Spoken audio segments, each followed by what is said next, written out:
అందరికీ నమస్తే. మన డైరీ ఫామ్కి స్వాగతం. ఇది గుజరాత్లో ఉన్నటువంటి విలేజ్ వాతావరణం. డైరీల పక్కన ఇలా పచ్చిగడ్డిని అన్నిటినీ పెంచుతున్నారు. సూపర్ నేపియర్ ఉంటుంది, అన్నీ ఉన్నాయి ఇక్కడ. కొందరు చెప్తారు అక్కడ గ్రాసే ఉండదని.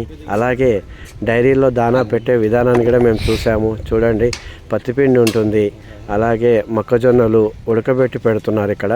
కొంచెం ఒక టైం చలికాలం కదా, ఇలా పెట్టడం వలన బర్రె యొక్క పాలు మంచిగా ఇస్తుందంట. అలాగే అక్కడ నుంచి దానా షాప్కి వెళ్ళాము. దానా చూడండి ఎంత స్పష్టంగా లేబుల్ కనపడుతుంది మనకి. కనీసం మనం హైదరాబాద్లో చూద్దామంటే ఒక్క బ్యాగ్ కూడా ఇలా దొరకదు. అలాగే ప్రతిదీ తూకం కరెక్ట్ ఉంటుంది.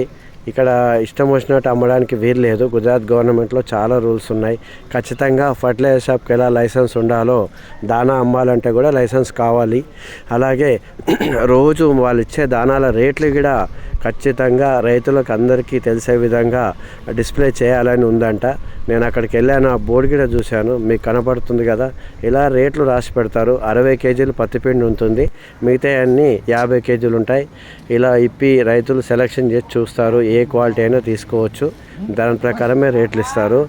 కాబట్టి మనం కూడా మన తెలంగాణకు వచ్చిన తర్వాత కూడా అందుకే పాలకు వచ్చేది. ఇలా దానాలు కరెక్ట్ వాడుతున్నాం కాబట్టే గుజరాత్ గేదెలు మనకు చాలా రోజులు పాలిస్తాయి. అందరూ ఖచ్చితంగా ఈ గేదెల్ని పెట్టి డైరీ నడపడానికి ఏమాత్రం భయం లేదు. అందరూ హర్యానా ముర్రా అంటున్నారు. హర్యానా ముర్రా అనేది బ్రీడ్ అంతా చాలా తగ్గిపోయింది. గుజరాత్లో దొరికే ముర్రాతోని హర్యానాకి తీసుకెళ్ళి అమ్మేవాళ్ళు ఉన్నారు. జాగ్రత్తగా ఉండండి. అందరికీ నమస్తే.